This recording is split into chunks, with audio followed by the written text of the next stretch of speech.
Salut les amis. Imaginez un corps sinueux glissant recouvert d'écailles brillantes, des yeux au fond desquels il n'y a pas la moindre compassion. Calme glacial, mouvement doux et gracieux, tels sont les serpents, dont beaucoup appartiennent aux créatures les plus dangereuses de la Terre. Ils terrifient les gens et les animaux qui se trouvent à proximité. Mais cependant, il y a des représentants du monde animal qui sont capables d'attaquer ces reptiles et de gagner la victoire sur eux.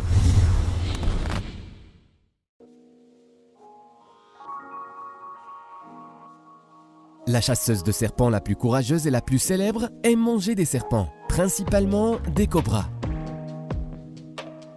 En dormant dans un trou confortable, cet animal duveteux semble complètement inoffensif mais affamé. Il se transforme en un dangereux prédateur. Mangouste est un animal très agile et rapide, dont la réaction est l'une des plus rapides dans le monde animal. Dans l'arsenal d'attaque de cet animal, il y a des griffes longues et pointues, ainsi que des dents encore plus dangereuses. Petite mais courageuse et agile, Mangouste se bat avec des serpents. La mangouste n'a pas d'immunité au poison, seule sa sensibilité est réduite. La mangouste attend que le cobra perde son sang-froid et commence à attaquer. Elle vole haut au-dessus du sol, attirant l'attention du serpent. Celle-ci se précipite en essayant de capturer la mangouste. Une attaque suit l'autre. L'animal infatigable saute sans cesse, tandis que le cobra perd de la force. En attendant le moment où le serpent est finalement épuisé, la mangouste se précipite finalement vers sa tête et serre fermement son cou avec de longues dents pointues, puis mange le serpent.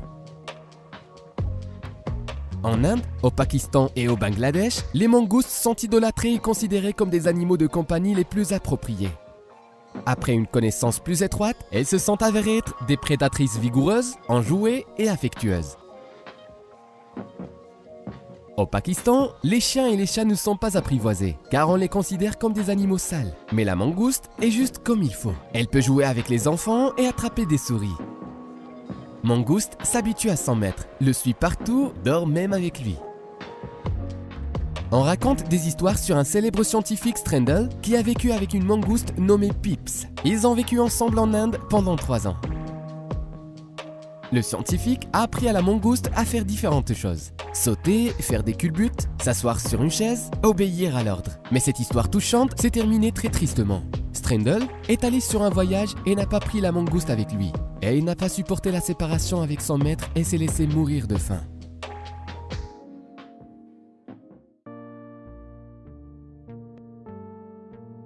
Il est étonnant que même un cochon peut entrer dans la bataille avec le reptile. Il n'a rien à craindre, car il a une couche épaisse de graisse, ce qui signifie que les morsures de serpent ne causeront aucun mal.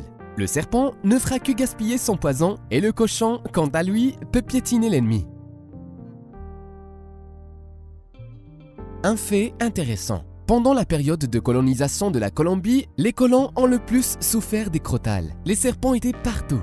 À côté du lit, sous le lit, sur le lit, même sous l'oreiller. Et tout à coup, le nombre de serpents est devenu si petit qu'il était possible de marcher autour de la maison sans un bâton. Les colons ne pouvaient pas comprendre ce qui s'est passé et puis, ils ont vu un cochon aussi doux et affectueux, au visage heureux, déchirer un serpent. Le hérisson est protégé par des aiguilles qui le sauvent des piqûres de vipères. Peut-être que les hérissons ne sont pas aussi agiles et rapides que les mangoustes, mais ils résistent aux serpents sans crainte. Le hérisson, face à une vipère, la renifle de la tête à la queue, sans faire attention au fait qu'elle le mord dans le museau. Il ne fait que lécher ses plaies. Puis, attendant un moment favorable, le hérisson mord la tête de la vipère d'un geste rapide, l'écrase et commence à dévorer le serpent mort sans faire attention aux dents ou aux glandes empoisonnées. Le hérisson n'est pas par nature affecté par le poison de la vipère, de sorte que ses piqûres ne lui causent aucun dommage significatif. La quantité mortelle de poison de vipère pour un hérisson est égale à 40 mêmes doses, par exemple, pour un cochon d'Inde.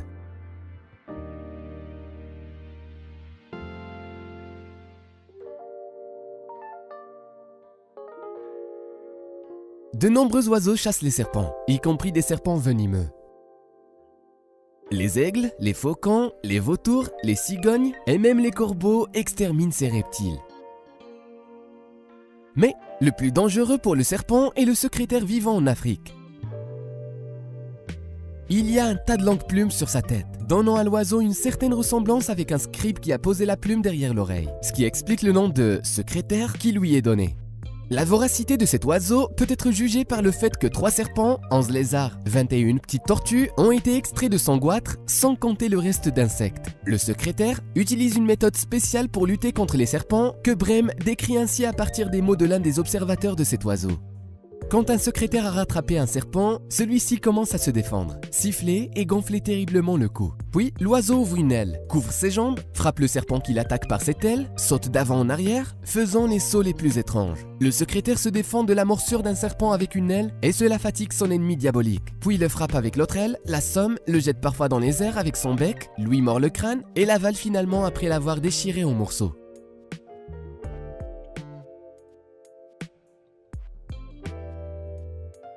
Le secrétaire mange les serpents entiers avec leurs dents et leurs glandes venimeuses. Le poison a probablement un faible effet sur lui. Il convient de noter que les oiseaux ne chassent pas uniquement les serpents venimeux, mais les exterminent avec d'autres reptiles.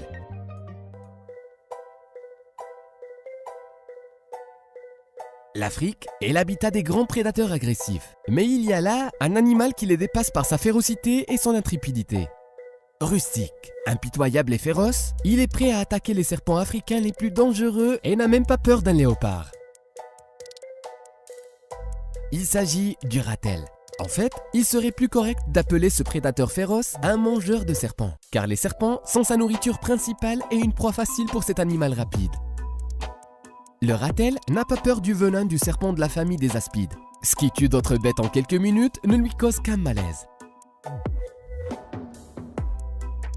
Il arrive qu'un ratel commence à manger un cobra attrapé qui est encore vivant et celui-ci le mord. L'animal ne se sent pas bien, son corps convulse parfois, mais c'est tout. Mais non, ce n'est pas tout. Après quelques heures, le ratel, comme il n'y avait rien, se sent bien à nouveau et mange le serpent déjà mort. Des études ont montré que les ratels ont une caractéristique incroyable du corps. Il a une résistance étonnante aux poisons les plus terribles, ce qui lui permet de chasser même une vipère bruyante. C'est le serpent africain le plus terrible qui tue chaque année de nombreuses personnes et animaux domestiques. Mais le miel n'est qu'une délicatesse, qu'il parvient à se livrer pas si souvent. À votre avis, les serpents ont-ils des ennemis similaires ? Il y a par exemple un crotal brésilien, l'Achesis muta, longueur jusqu'à 4 mètres. Il dévore d'autres serpents qui peuvent être venimeux et non venimeux, ainsi que les aspides ou serpents de corail qui ont leur nom en raison de la couleur inhabituelle.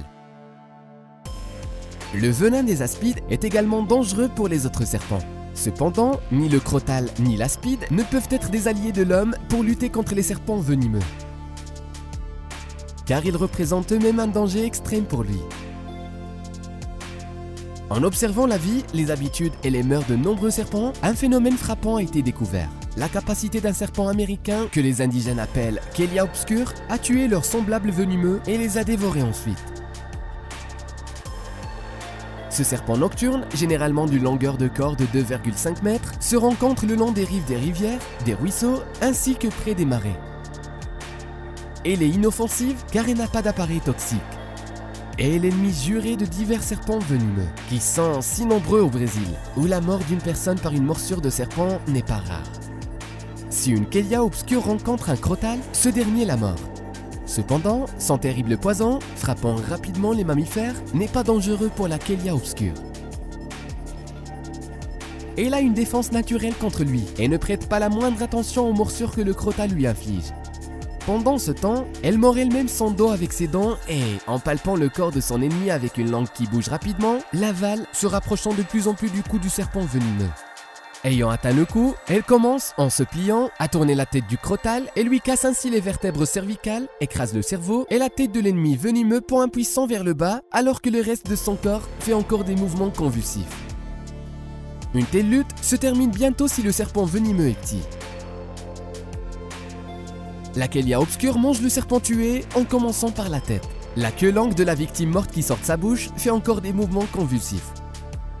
La Quelea obscur dévore sans hésitation même de tels serpents, qui dépassent la longueur de son corps une fois et demie. Dans ce cas, seule la moitié de la proie est avalée. L'autre moitié sort de sa bouche jusqu'à ce que la première soit digérée. Les chercheurs ont fait attention sur cette propriété étonnante. Ils ont donc tenté de reproduire ces serpents utiles pour ensuite les distribuer en grand nombre dans tout le Brésil, dans des plantations de caféiers, où les serpents mordent souvent les personnes qui travaillent pieds nus. Malheureusement, toutes les tentatives d'élever de jeunes Kélia obscurs et de les amener à un état adulte n'ont pas encore abouti. Car il n'a pas été possible de trouver une telle nourriture qu'elles mangeraient en captivité. Ces serpents refusaient obstinément tout ce qu'on leur offrait et finissaient par mourir de faim.